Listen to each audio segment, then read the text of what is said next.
میں نمازی پر کیا ظلم کیا ظالم، مسجد میں نمازی پر کیا ظلم کیا ظالم، کچھ خوف خدا کا ہے نہ ڈر ہے پیغمبر کا، کچھ خوف خدا کا ہے نہ ڈر ہے پیغمبر کا، اے مومنو سر پیٹو یہ روز ہے محشر کا، تو یہ تو بتا ظالم کیا تیرا بگاڑا تھا، تو یہ تو بتا ظالم کیا تیرا بگاڑا تھا، خون تو نے بہایا کیوں اس ساقی کوثر کا، خون تو نے بہایا کیوں اس ساقی کوثر کا، اے مومنو سر پیٹو یہ روز ہے محشر کا، بچوں پہ یتیمی کے آثار نمایاں ہیں، بچوں پہ یتیمی کے آثار نمایاں ہے حال بہت ابتر اب زینب مضطر کا، ہے حال بہت ابتر اب زینب مضطر کا، اے مومنو سر پیٹو یہ روز ہے محشر کا،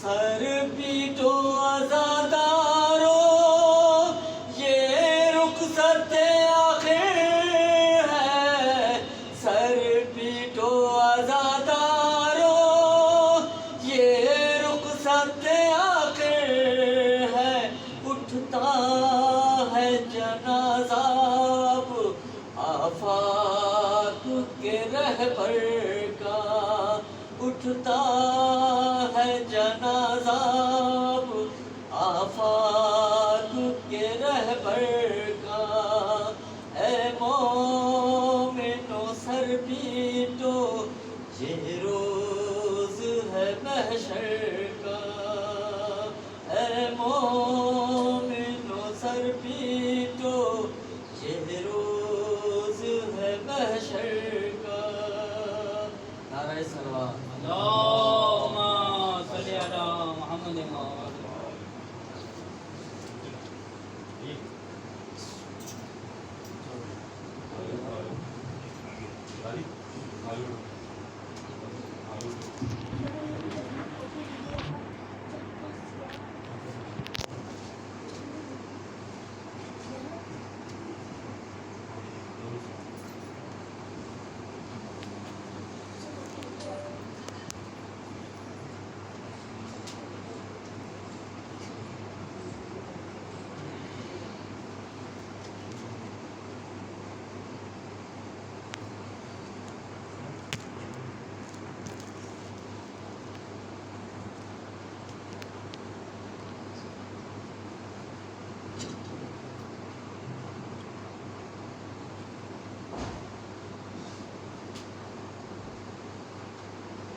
رحم اللہ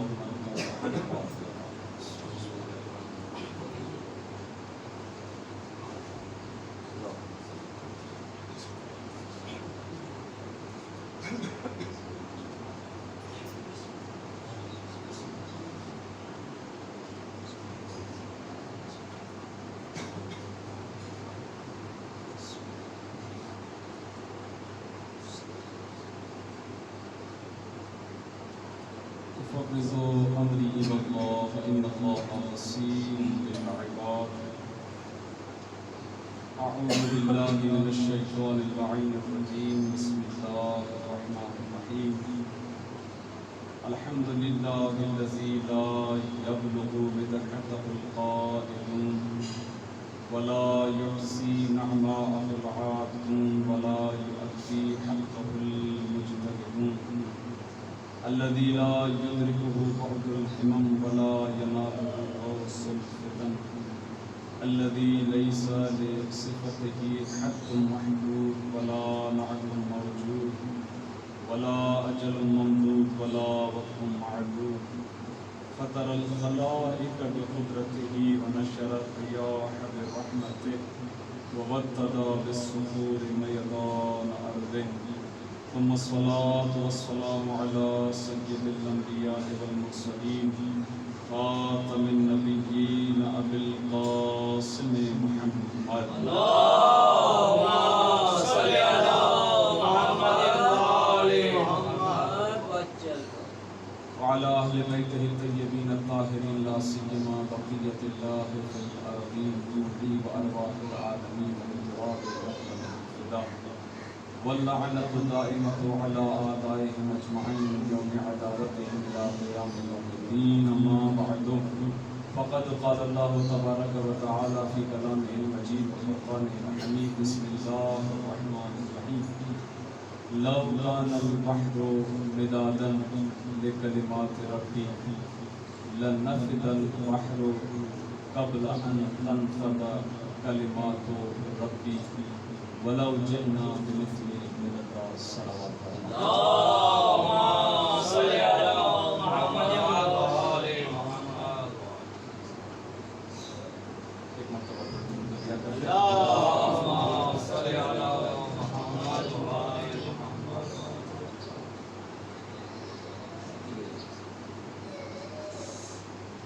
درود کیا کریں؟ محمد اللهم صل على محمد وآل محمد. عزیزان گرامی قدر، امیر المومنین علی بن ابی طالب علیہ السلام فرش ازا میں آپ زمانے میں امام کے بارے میں سبش کرنے کے لیے حاضر ہوئے ہیں، اور اس دعا سے بھی پروردگار منتظمین کا یہ انتظام اپنی بارگاہ میں قبول فرمائے، جناب زہرا بہترین سے بہترین اجر عطا فرمائے، اور اس ذکر کے طفیل زمانے کے امام ہم سے حاصل کریں۔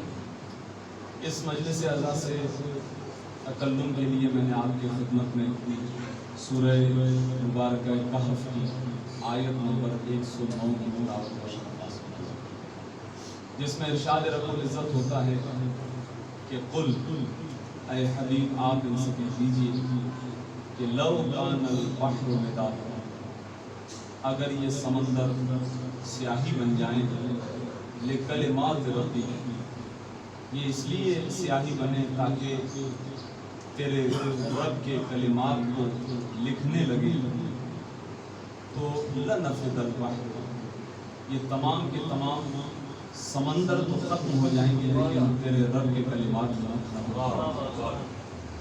وَلَوْ جِئْنَا بِمِثْلِ هَٰذَا، نہ فقط اتنا بلکہ جتنے سمندر موجود ہیں اگر ایسے ہی کچھ اور سمندر بھی لائے جائیں اور وہ سیاہی بننے لگ جائیں تو بھی کلمات پروردگار کا احاطہ ممکن نہیں ہے۔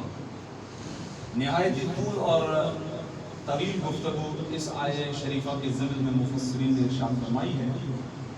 ہم اس آیہ شریفہ کو اپنے موضوع کی طرف لے جائیں گے، لیکن دو اقوال پیش کروں گا تاکہ واضح ہو جائے کہ جب یہ کہا کہ سمندر سیاہی بن جائے، تو پہلے تو اندازہ یہ لگانا ہے کہ سمندر کی مثال کیوں نہیں پروردگار نے۔ تو الحمدللہ پڑھے لکھے افراد ہیں کہ ریسرچ ہے اس بات کی کہ یہ جو زمین کرۂ ارض، اس زمین پر 79% پانی، 21% ایسا ایریا ہے کہ جہاں پر انسان رہ سکتا ہے، یعنی یہاں وہاں پر خشکی ہے، یعنی اگر نسبت نکالی جائے تو زیادہ پانی، اسی لیے پروردگار عالم نے پانی کی مثال عطا فرمائی کہ اگر یہ پانی جو بہت زیادہ ہے اور اس کے دوسرے رخ تک، دوسرے کنارے تک تمہاری رسائی نہیں ہے. یہ تو تم ایک خاکہ پیش کر رہے ہو، اور یہ تو وہ ہے جس تک ہماری رسائی ہو سکی ہے. نہیں معلوم خدا کے علم میں اور خدا کی قدرت میں اور کس قدر وسعت ہو کائنات. تو یہ ایک چھوٹی سی زمین اور اس کے موجود جو زیادہ سطح پر پھیلی ہوئی چیز ہے وہ آب ہے، وہ پانی ہے. خدا اسی کی مثال دے رہا ہے کہ اگر یہ پانی سیاہی بنائی لی جائے تاکہ خدا کے کلمات کا احاطہ کیا جائے، خدا کے کلمات کو لکھا جائے، تو آئیے کہ کلمات کسے کہتے ہیں؟ کیونکہ کلمے کا پہلا ترجمہ ہے الفاظ. تو اس لیے مفسرین نے ارشاد فرمایا کہ یہاں الفاظ سے مراد قرآن، الفاظ سے مراد یہاں پر قرآن ہے. اور واقعاً یہ تفسیر بھی بالکل صحیح ہے. یعنی اس کلمات کے جتنے بھی مصداق بن سکتے تھے ان میں سے ایک ہے قرآن. اور قرآن آپ کی آنکھوں کے سامنے ہے کہ 1400 سال گزر گئے ہیں، قرآن کے اندر یہ آیت موجود ہے کہ ان کنتم فی ریب مما نزلنا علی عبدنا فاتوا بسورۃ من مثلہ. اگر اس قرآن میں تمہیں ذرا برابر بھی شک ہے تو قرآن جیسی کوئی اور کتاب لے آؤ. 1400 سال سے قرآن اپنے دامن میں اس دعوے کو لیے ہوئے گھوم رہا ہے، لیکن آج تک کسی کی یہ مجال نہیں ہوئی کہ قرآن کا جواب لا سکے. تو خدا کے کلمات کا ایک جلوہ قرآن ہے، ایک جلوہ قرآن. خدا کے کلمات کیا ہیں؟ یہ تو بہت مفصل بات ہے. ایک جلوہ قرآن ہے. اور قرآن کو یہ شرف ہے، ماہ رمضان میں چل رہا ہے، اسی لیے قرآن کی بات پیش کرتا ہوا آگے بڑھوں گا کہ یہ شرف ہے قرآن کا کہ یہ کلام پروردگار ہے. باقی جتنی بھی کتابیں انبیاء پر نازل ہوئی ہیں وہ کتابیں تو ہیں لیکن کلام نہیں ہے. یہ کلام پروردگار ہے، اسے تکلم فرمایا ہے پروردگار عالم نے. اسی لیے یہ معجزہ ہے رسالت معاد کی. رسالت بہت اہم چیز ہے. تو یہ تو ایک کتاب ہے، ایک کلام ہے، یہ اس کا ایک پہلو ہے جو آپ کی خدمت میں پیش کیا. تو پھر آئیے اس سے ایک اور وسیع تفسیر آپ کی خدمت میں پیش کی جائے. وہ کیا ہے کہ کلمات سے مراد مفسرین ارشاد فرماتے ہیں وہ چیز ہے کہ جو صاحب اہمیت ہوا کرتی ہے. اسی لیے قرآن میں پروردگار عالم نے حضرت عیسیٰ کو کلمۃ اللہ کہا کہ عیسیٰ اللہ کا کلمہ ہے. اس کا مطلب فقط قرآن کلمہ نہیں ہے، کبھی کبھار کچھ شخصیات بھی کلمہ بن جاتی ہیں. اور فرما رہے ہیں آپ، اس کا مطلب یہ ہے کہ کلمے کے اندر وسعت ہے. اور مفسرین فرماتے ہیں نہ فقط ہر صاحب عظمت و اہمیت بلکہ کائنات کا ذرہ ذرہ، ہر وہ شے کہ جو خدا کے علاوہ ہے، جسے مخلوق کہا جاتا ہے، اسے صاحبان عرب اپنی زبان میں کلمۃ اللہ کہا کہتے تھے. یعنی جہاں بھی مخلوقات لکھنا ہوتا تھا مخلوقات کو ہٹا کے کلمۃ اللہ لکھا کرتے تھے. اب نہیں معلوم میری اور آپ کی عقلیں خدا کی تحقیقات، خدا کی کائنات، خدا کی وسعتوں تک نہیں پہنچ پائی. ہماری عقلیں ناقص ہیں. نہیں معلوم یہ کائنات کتنی بڑی ہے. اسی لیے خدا نے کہا تمہیں کیا معلوم ان تعدوا نعمت اللہ لا تحصوها. سورہ ابراہیم میں آواز آئی کہ اگر تم خدا کی نعمتوں کو شمار کرنا چاہو تو یہ تمہارے بس میں نہیں ہے. یہ اس لیے بس میں نہیں ہے کہ ہم شمار نہیں کر سکتے. یہ کلمات بہت زیادہ ہیں.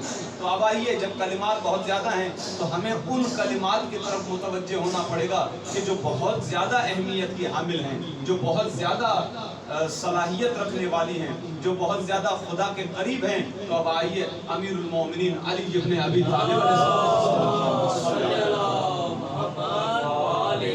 مولا علی علیہ السلام کا وہ جملہ آپ کی خدمت میں پیش کروں جو مولا نے ارشاد فرمایا. مولا نے کہا کہ کلمات خدا بہت زیادہ ہیں لیکن اگر تم مجھ سے سوال کرو کہ خدا کا سب سے بڑا کلمہ کون ہے تو میں علی اللہ کا سب سے بڑا کلمہ ہوں. میں علی سب سے بڑی خدا کی آیت ہوں. اور ماشاءاللہ ماہ رمضان کی ہر شب میں دعائے افتتاح پڑھنے کی بڑی فضیلت ہے. وہاں پر رسول خدا کی تعریف کے بعد مولا علی کی تعریف لکھی ہے اور وہاں یہی جملہ لکھا ہوا ہے کہ علی ابن ابی طالب کون ہے؟ آیتک الکبریٰ. مولا علی اللہ کی سب سے بڑی نشانی ہے. اور کلمے کا ایک معنی ہے آیت یعنی نشانی. تو مولا نے ارشاد فرمایا میں سب سے بڑا کلمہ ہوں اللہ کا اور میں سب سے بڑی نشانی ہوں اللہ کی. اب جس آیت کو میں نے آپ کی خدمت میں پیش کیا ہے چونکہ بچے بھی ہیں اور جوان بھی ہیں تو اب اس کو ایک حدیث سے جوڑتے ہیں کہ کتنا خوبصورت پروردگار عالم نے کلام فرمایا ہے اور ویسے ہی ایک حدیث ہمارے سامنے موجود ہے. کیا ارشاد فرمانا چاہتا ہے پروردگار کہ یہ سمندر